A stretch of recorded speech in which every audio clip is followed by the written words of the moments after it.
la minorité, c'est par rapport au nombre. Vous n'allez pas contredire que je suis le seul du pouvoir ici. Ah, voilà. Vous n'allez pas les contredire. Répondez rapidement, bon. Vous avez une minute. Donc, c'est tout cela pour dire, chers amis, c'est que les Congolais de 2012, c'est un Congolais qui répond effectivement à la définition que le chef de l'État lui-même avait fait du peuple congolais. C'est que c'est un peuple aujourd'hui qui est mûr, qui connaît son histoire et qui connaît ses politiciens. Il sait qui est qui fait quoi, qui dit quoi, qui a une parole et surtout qui n'a que la parole. Aujourd'hui, Joseph Kabila doit partir.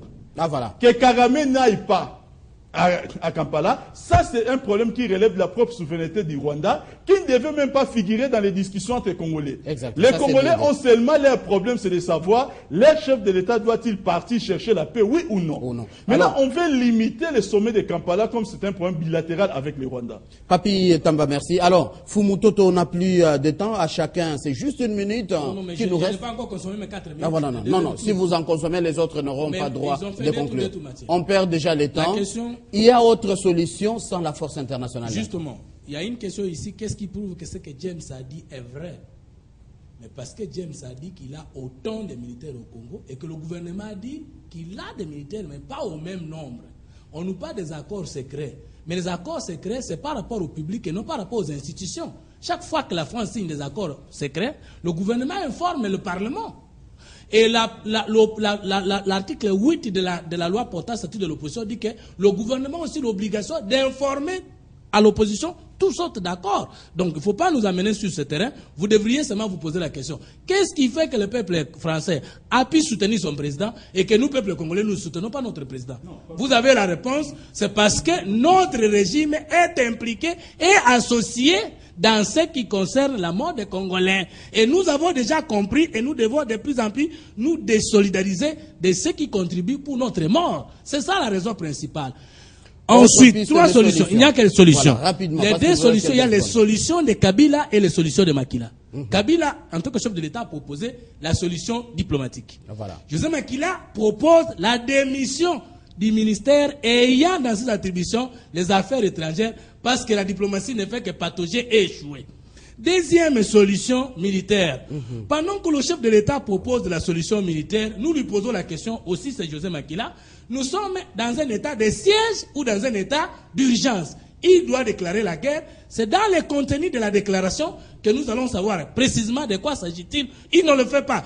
Acte de complicité. José Makila a raison de souhaiter la tenue du Congrès pour la mise à accusation de M. Kabila dans l'infraction de la haute trahison, parce qu'il ne veut pas donner clairement sa position. Troisième solution, le chef de l'État parle de la solution militaire. Mais lorsqu'il y a guerre dans une nation, ça peut être état de siège, agression ou état d'urgence.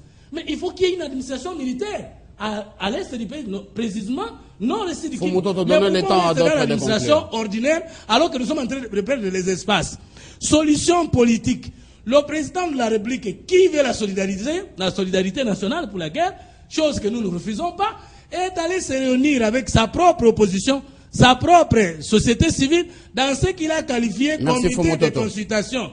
Non, qu'il change le gouvernement et qu'il y ait un gouvernement dans lequel on ne trouve pas les alliés de M23, parce que pour nous, les véritables alliés de M23, c'est le gouvernement. 30 secondes à tout et chacun, ça sera la fin. Êtes-vous optimiste quant à l'instauration de la paix, cette fois-ci avec Kampala-D? Rapidement, Maître Zakari. Oui, rapidement, j'ai dit que lorsqu'on invoque, on convoque les conventions secrètes en France, aux États-Unis, mais malheureusement, on n'invoque pas la moralité politique de ces pays-là. C'est différent chez nous, la moralité politique est absente et nulle. Donc vous ne pouvez pas comparer la nuit et le jour. Et en plus, vous dites... il faut évoquer l'histoire, on a entendu des chefs d'État. L'histoire semblable, vous n'allez pas évoquer l'histoire qui ne vous ressemble pas. Quand vous parlez des accords secrets en France, aux États-Unis, c'est sérieux. Ce sont des spécialistes. On les fait pour l'intérêt supérieur de la République. Et non pas pour l'optimisme. Je crois que je fais mienne les déclarations de José Makila.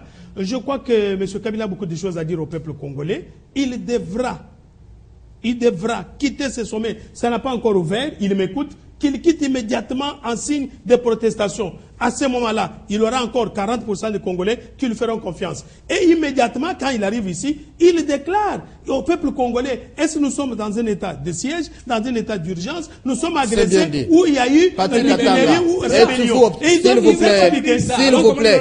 S'il vous plaît, Fumutoto. Pati Katanga, êtes-vous optimiste? Non, je suis inquiet. Je suis inquiet pour mon pays, je suis inquiet pour le Congo. Pourquoi? Mais 30 secondes. Oui, très vite. On a beau épiloguer, mais le régime qui a mis le Congo dans cette situation, c'est le régime de Kabila. Donc il emporte la responsabilité devant la nation. Maintenant, les Congolais s'interrogent. James Kabarebe a révélé les 4 vérités.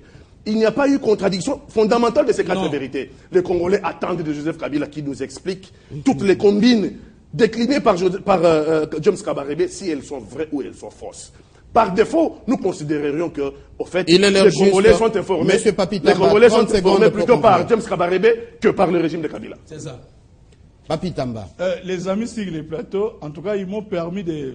Pendant ce petit temps, ils m'ont permis de penser que j'étais au Rwanda et que j'étais invité dans un débat au Rwanda. Prochainement, je leur demanderai... Voilà. Non, je leur demanderai de tout simplement me mettre à l'aise, de me rappeler que je suis à Kinshasa, au cœur de la RDC. Je suis très optimiste parce que nous sommes, il n'y a que des amis sur les plateaux qui voient noir, là où ça fait blanc, mais je pense que la RDC au CONI, à travers le monde, des gens qui nous regardent savent que nous sommes en train de marquer de plus en plus des points dans la condamnation du Rwanda. Ah voilà. Ça fait un instant, nous sommes à la fin. Mais moi, j'ai pas eu le mot de la fin. C'est les rouges. Nous sommes... Exact. Nous sommes en direct à la télévision. C'est les rouges déjà de l'autre côté. Ça fait débat. Touche à sa fin. Merci à vous. Ces messages nous viennent de l'Afrique du Sud. Signé Gabi Abedi. S'il vous plaît, Mathieu, fais passer ma réflexion au débat de ces Congolais. Citez, s'il vous plaît, si faire tuer nos frères par nos politiques ailleurs n'écoute rien. Pourquoi prendre alors en public un Roger Lumbala, un Moussa Nyamwisi, Bosco Taganda, qui doivent faire l'objet de débats ou de négociations? Où sont les ONG de défense des droits de l'homme pour sauver nos frères de l'Est? Signé Gabi Moutumbi Abedi depuis Djobour, en Afrique du Sud. C'est un compatriote congolais. Merci à vous, Fumutoto, d'avoir répondu à notre invitation. Merci à vous d'avoir partagé mon existence. Pati Katanga, chef Maïmaï au cadre de fac de l'opposition. Merci d'être venu. Papi Tamba, cadre du PPRD. Merci encore une fois. Membre du PPRD. Et Maître Zachary Kenda, secrétaire général du parti USC. Merci d'être venu. Ah voilà, on a eu quelques problèmes techniques, bien sûr, on a commencé en retard. Kampala-D, seconde chance pour la paix, émission à retrouver sur www.tele50.com. Très bonne suite de nos programmes.